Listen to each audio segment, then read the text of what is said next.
na kosilika wana sentence ya liwa ekweya pe ya banda koboma basage baastrologue bamagicien ya Babylone.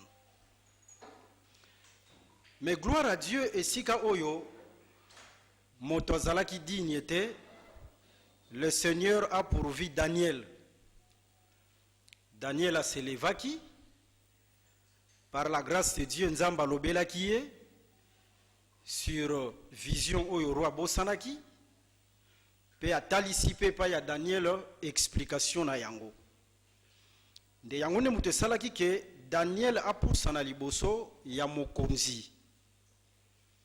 Ayebisa mokonzi ke eloko oyo ba magicien ba astrologue ba sage ya Babylone ba kokite menzambe oyo ya likolo nzambe ya solo alakisinga yango. Pe boko remarquer que Daniel n'atangwa expliqua qui le songe. C'est cette explication là du songe oyo esalaki ke kanda ya roi et quoi kozala apaisé pe roi alongola sentence ya liwa. Nde total ici tant oyo roi abosana ki ndoto pe azanga ki explication, c'est le temps oyo les livres ezalaki fermés. Parce que toko kolobela sur l'ouverture du livre était ce qui premièrement total ici la fermeture du livre était. Et c'est le temps où les livres sont fermés. Tozu une écriture, tozu un livre ya Ésaïe chapitre 29. Je pense bozo na banda kuana, bokoki kozo ba Bible, bozo tambola elongo na biso.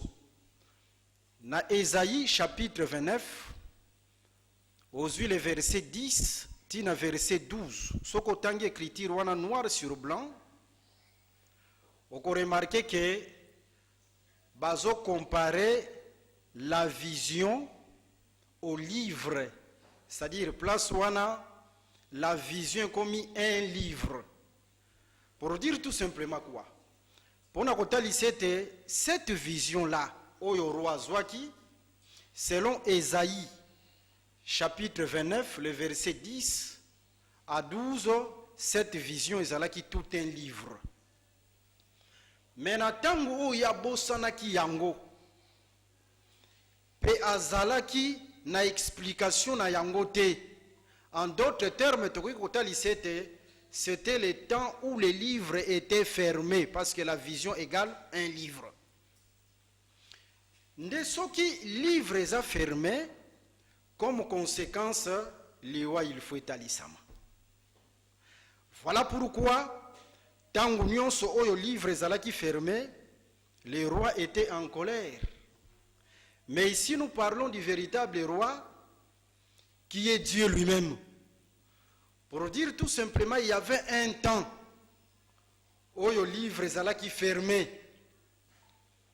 Batu bazanga ki explication ezalaka te.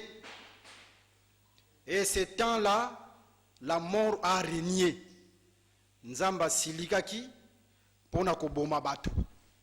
Pona kolendisa tout simplement libota ke esika wapi explication ezate bo comprendre que liwande zawana.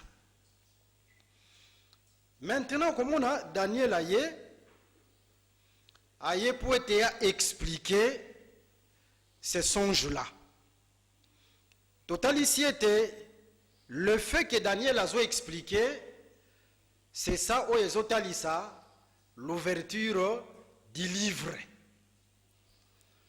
Pour dire tout simplement que l'ouverture du livre, tozo lié yango na temps ya explication. C'est-à-dire temps où bazo pe sandimbola, bazo expliquer makambo oye bombami. Yangwana o etalisaka le temps de l'ouverture du livre. Mais tant pe o ezalaki ke makambo ezalaki ya kobombama, c'était à l'époque de la loi. Kokende na mobeko nyonso nzamba salaki ke makambo ezala ya kobombama. Mais ici Daniel, il est l'image de Jésus-Christ. Oye Sengela Kiaya a dévoilé les choses qui étaient cachées dans l'ancienne alliance. Natangu tozo lobela sur l'ancienne alliance, tozo comprendre que kobanda na livre ya Genèse wana nyonso banditi na livre ya Genèse, même ba évangile oyo batu batangaka. Hein? Oh Jean, Marc, Luc, Matthieu, c'est toujours l'ancienne alliance. Parce que l'alliance est inaugurée par le sang. Makomie talisi biso boye na livre ya Psaume chapitre 50, le verset 5. Rassemblez-moi mes fidèles qui ont fait alliance avec moi par les sacrifices ou par le sang. L'alliance est inaugurée par le sang. Voilà pourquoi même la première alliance, c'est-à-dire l'alliance de la loi, Oyo Moïse ayaki nango, ezalaki inaugurée par le sang des animaux. La nouvelle alliance, où Jésus-Christ aye nango, est inaugurée par le sang de Jésus-Christ lui-même. Voilà pourquoi tant que Jésus-Christ n'a pas koufité, Yesu n'a pas koufité,